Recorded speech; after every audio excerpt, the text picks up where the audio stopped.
what it looks like for a wife to be a good communicator, to be an effective communicator.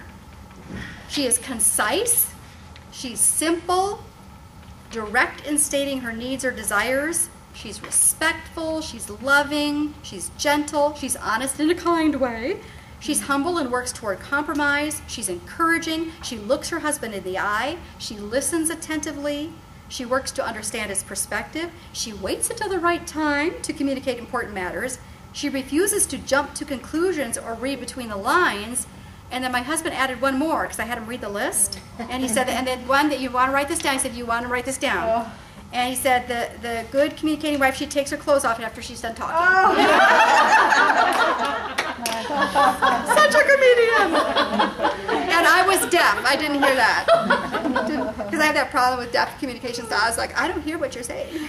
Secondly, if you disagree with your husband's decision, opinion, whatever, stop and ask God to allow you to see the situation from his perspective.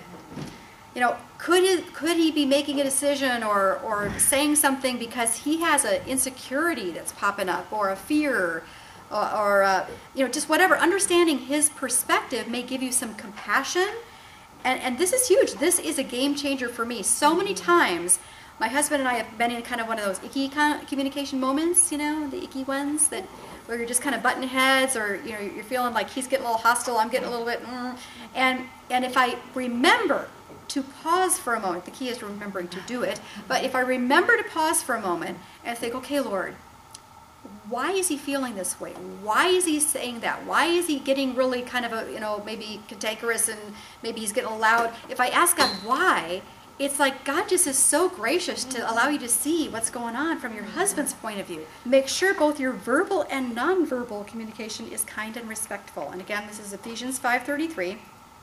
So this means no cutting sarcasm, no shrieking, you know, make sure you're not rolling your eyes or pointing your fingers or crossing your arms, and, you know, just generally don't sound like a shrew. And here's the thing, ask God to help you hear yourself and notice your facial expressions. I believe God will honor that request because it's a God-honoring thing you're trying to do. I think that's a really good motive. And so I believe God's going to totally honor that request if you just say, Lord, would you help me to hear what I'm saying and the way I'm saying it and the tone of voice? Would you help me to almost see my facial expressions, my body language? I think God's going to honor that prayer. Ask God to show you if you have simmering resentment toward your husband or childhood wounds that are causing you to lose your temper too easily with your husband, or causing you to be sarcastic or critical or loud or argumentative or whatever it is. Sometimes we have those heart wounds, right? And if we don't get those taken care of, if we don't grieve those with God and decide to let go of bitterness and resentment, our mouth is going to be continually getting us into trouble, right?